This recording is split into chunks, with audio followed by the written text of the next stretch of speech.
Olá pessoal, meu nome é Yasmin, sou professora de Biologia. Eu vou estar em todas as frentes A, B e C com vocês. A frente A é de Biologia Animal, né, funcionamento do organismo animal. A frente B é de Ecologia e Biologia das plantas, né?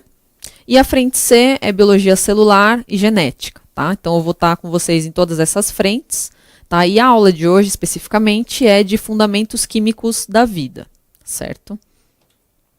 Então, inicialmente, eu vou falar um pouquinho sobre os tipos de substâncias, tá?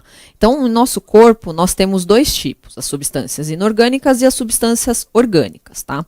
Dentre as substâncias inorgânicas, temos a água e os sais minerais, tá? E dentro das substâncias orgânicas, primeiramente, qual que é a diferença entre as duas, né? A substância é basicamente a composição delas, tá? Então, as substâncias orgânicas, elas são compostas basicamente de carbono, hidrogênio, oxigênio e nitrogênio, tá? Enquanto que nas substâncias inorgânicas não tem a presença de todos esses componentes, tá? Alguns exemplos de substâncias orgânicas são os carboidratos, né, os lipídios, as proteínas e temos também os ácidos nucleicos, tá? Então, a partir de agora eu vou esmiuçar um pouquinho mais cada um desses tipos de componentes, explicar quais são as propriedades desses componentes, onde que eles estão presentes no organismo e tudo mais, tá certo?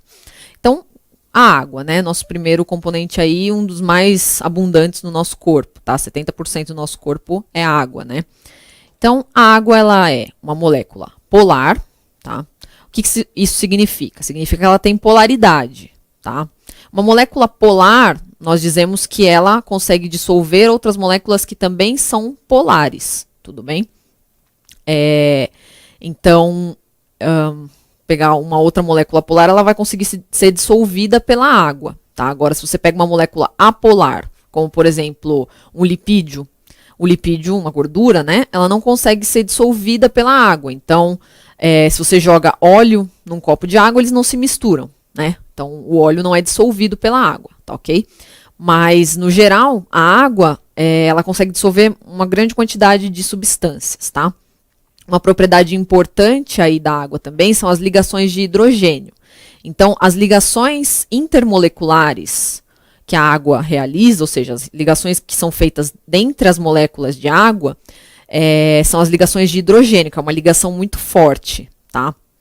Então, essas ligações de hidrogênio fazem com que as moléculas de água se mantenham bem coesas, se mantenham bem ligadas. E isso acarreta numa outra propriedade da água, que é a tensão superficial. O que é essa tensão superficial, né? Vocês já devem ter percebido algum dia quando vocês encheram um copo de água até a boca, e aí vocês tentam encher mais um pouquinho, ele vai enchendo e a água forma uma peliculazinha assim, um pouco maior que a boca do copo.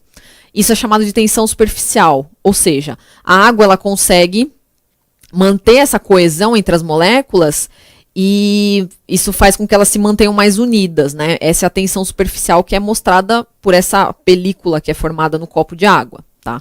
Isso é uma propriedade importante da água, tudo bem?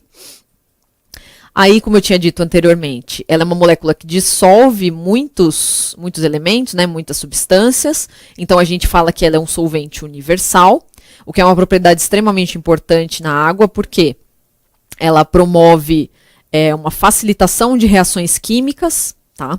Então, várias reações químicas conseguem ser realizadas quando as substâncias estão dissolvidas na água, tudo bem?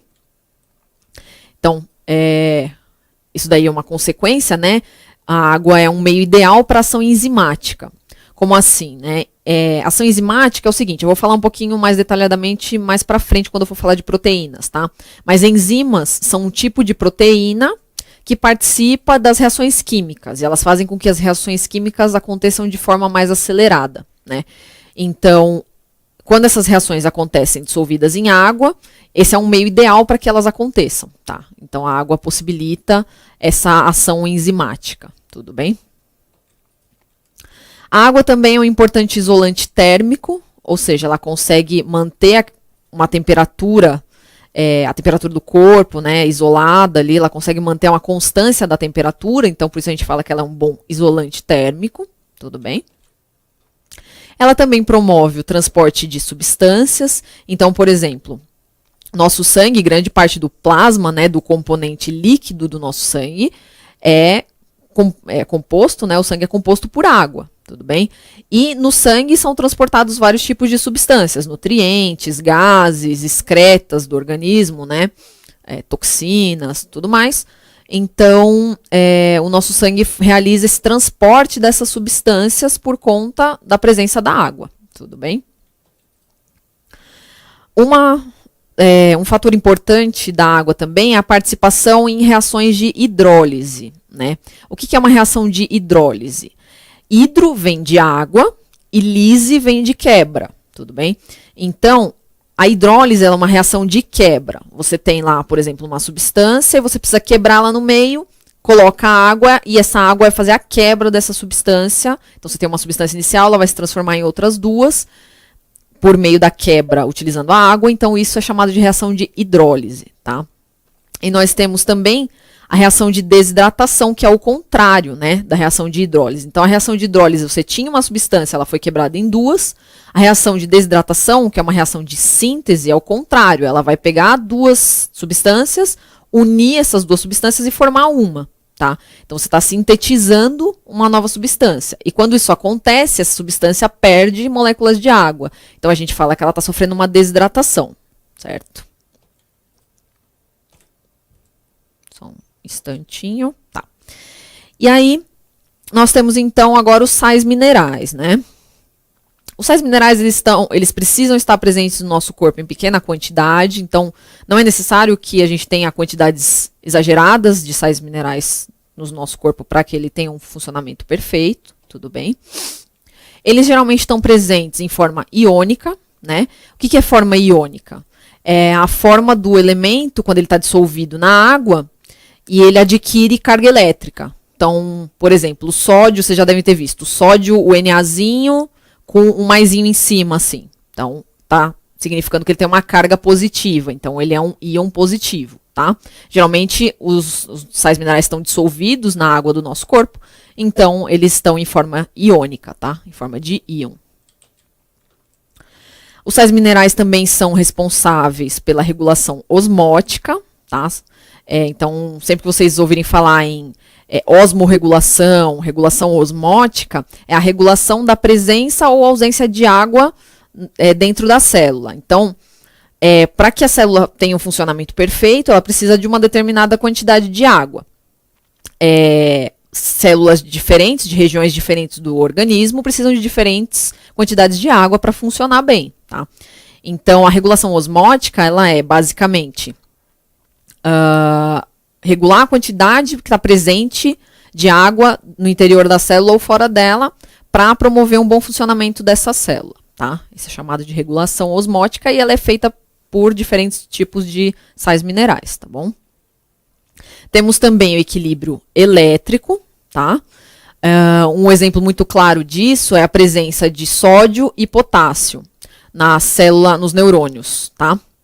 Então, nossos neurônios, eles são células que precisam de impulsos elétricos para funcionar, para transmitir informação.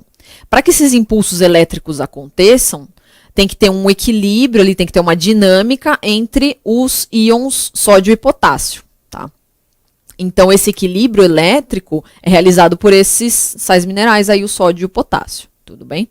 Então, é a quantidade de carga que está dentro e fora da célula, tá? Temos também a propriedade de manutenção do pH. Então, se a célula está mais ácida ou está mais básica, né? Diferentes tipos de sais minerais vão entrar na manutenção desse pH. Vai deixar a célula mais ácida ou mais básica, tá? Porque a gente vai ver mais para frente, isso influencia também no funcionamento da célula, tá?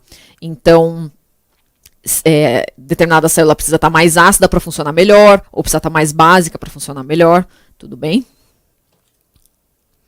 E os sais minerais também funcionam como cofatores enzimáticos, ou seja, eles participam das reações químicas, entrando juntamente com as enzimas, para poder fazer uma reação química funcionar ali perfeitamente, tá? Então, a gente fala que ela é um cofator enzimático, que vai agir juntamente com a enzima para promover uma reação química, tá? Aí alguns exemplos, né, de sais minerais importantes para o nosso organismo. Primeiro é aquele exemplo que eu já tinha dado, então, sódio, que é o Na+, e o potássio, que é o K+, estão participando aí dos impulsos nervosos. Então, eles estão presentes tem uma dinâmica aí presente desses sais minerais nas células nervosas, nos neurônios, tá?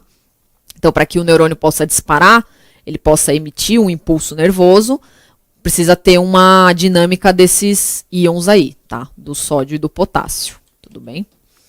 Aí a gente tem o cálcio, tá? Que é o Ca2+, né? É uma carga positiva aí também. Então, o cálcio, ele está presente na constituição dos ossos, está presente também na coagulação sanguínea e também no funcionamento de contração muscular, tá? Então, ele é presente em vários aspectos do nosso organismo, tá?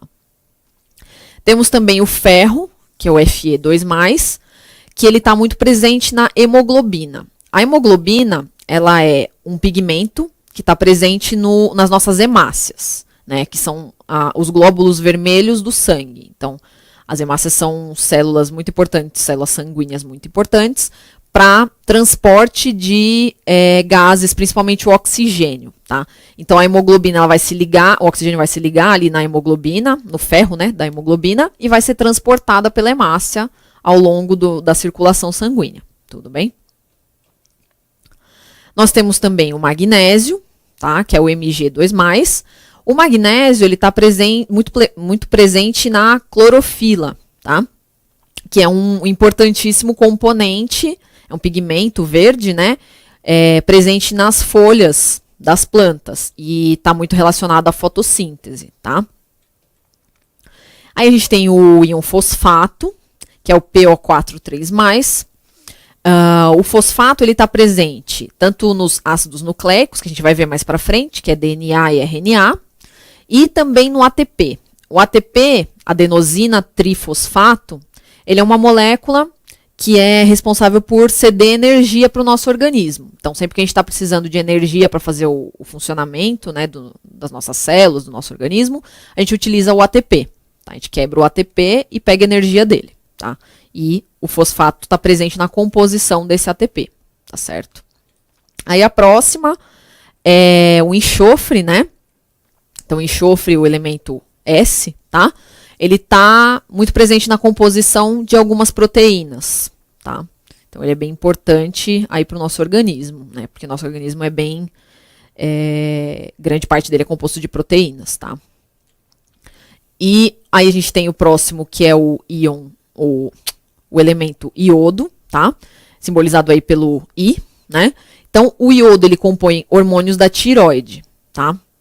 Esses hormônios, eles estão diretamente relacionados ao funcionamento do metabolismo, tá certo?